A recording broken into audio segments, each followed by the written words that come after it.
Yung mga hindi taga Palawan ha. Yan. Dito mo makikita yung napakagandang mga fountain. Ayan, napansin niya. O, di ba? Yung iba't ibang kulay na tubig. Napakaganda. O, yun, no? Astig. O, yan. O, nice. Ang ganda. Astig, di ba? O. Ang ganda. So, ayan.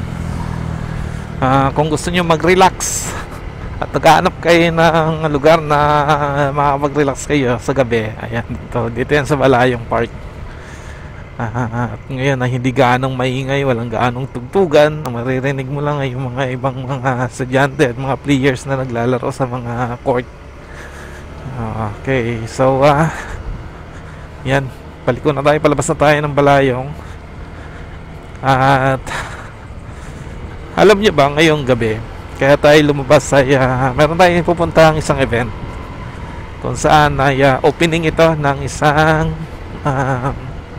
bagong bukas na restaurant restaurant dito sa Puerto Princesa City. So we are invited to have some little bit lang promotion para sa kanilang opening. So first time natin makakapunta doon, hindi rin natin alam kung ano yung nandun sa area, kung ano yung mga ganap. Na-invite lang tayo ng mga kagrupo natin. Ano kayang mga ganap dito sa kalsada? Ang alam ko kasi guys, kahit gabi operation sila. So yung mga nanguhuli LTO at saka pulisya, no? Yan. Kahit gabi, wag kayong pakakasiguro yung ating mga kababayang mga riders dyan na walang lisensya, alam nyo na, kahit sa gabi hindi kayo safe, kala nyo ha. Kaya kung may pagkakataon at mayroon naman kayong budget, baka gawin nyo na lang mag-renew na inyong mga lisensya at ng inyong mga rehistro ng inyong mga sasakyan.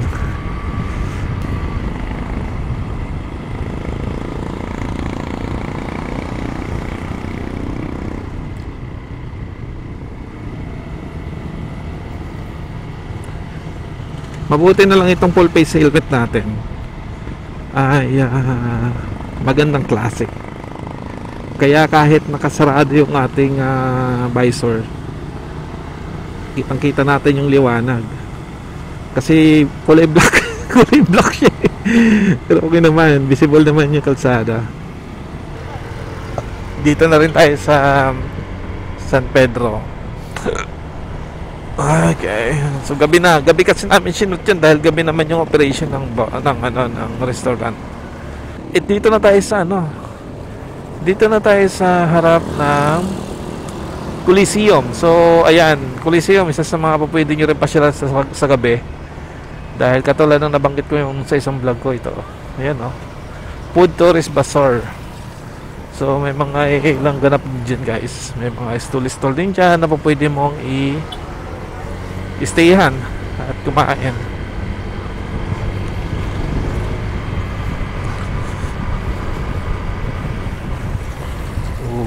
Alright.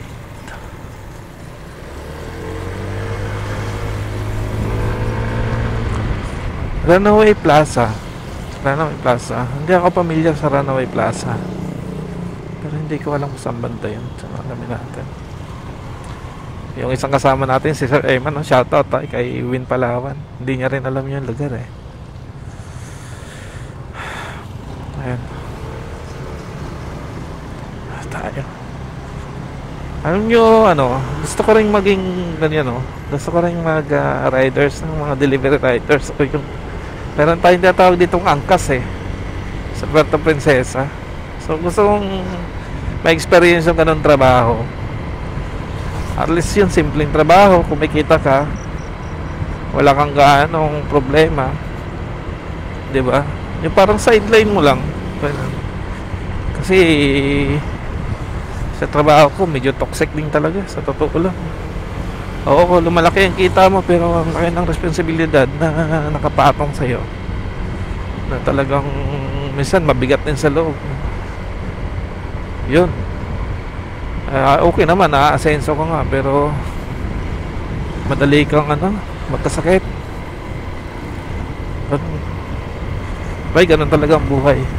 Minsan naman kapag kulang, di ba, alam nyo naman, kapag kulang yung kinikita, naghahanap din tayo ng iba pa. So kahit sa sitwasyon, ganun talagang ganun talagang kalakaran. May problema kang dadaanan. So kung nandyan ka na, tiyaga lang, tiyaga, ingat ka lang, dasal, diba? Ganun talaga ang buhay. Diba? Malapit na tayo. Dito tayo sa runway. Yun nga lang, hindi ko alam yung exact location. Runway Plaza. Nako, ay ano may nabanggit sa akin malapit daw yun sa check it ko nga. Buksan nga natin kung saan nandun.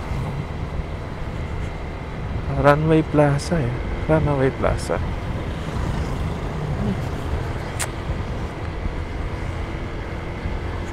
Checkin natin sa phone natin bago tayo umikot ng rotonda ng ng Junction 1.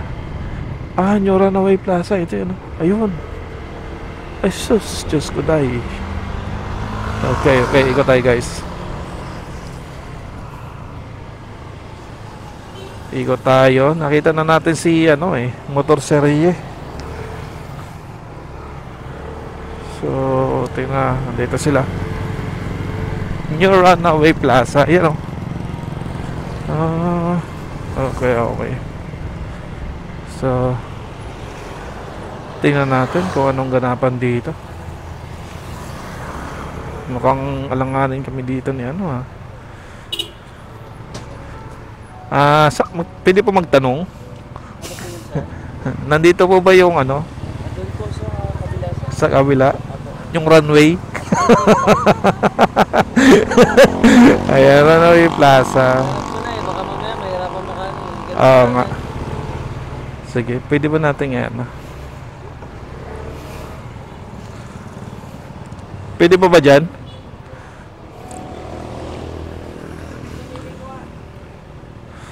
Oo. Pwede ba dito? Itabi ko dyan sa'yo.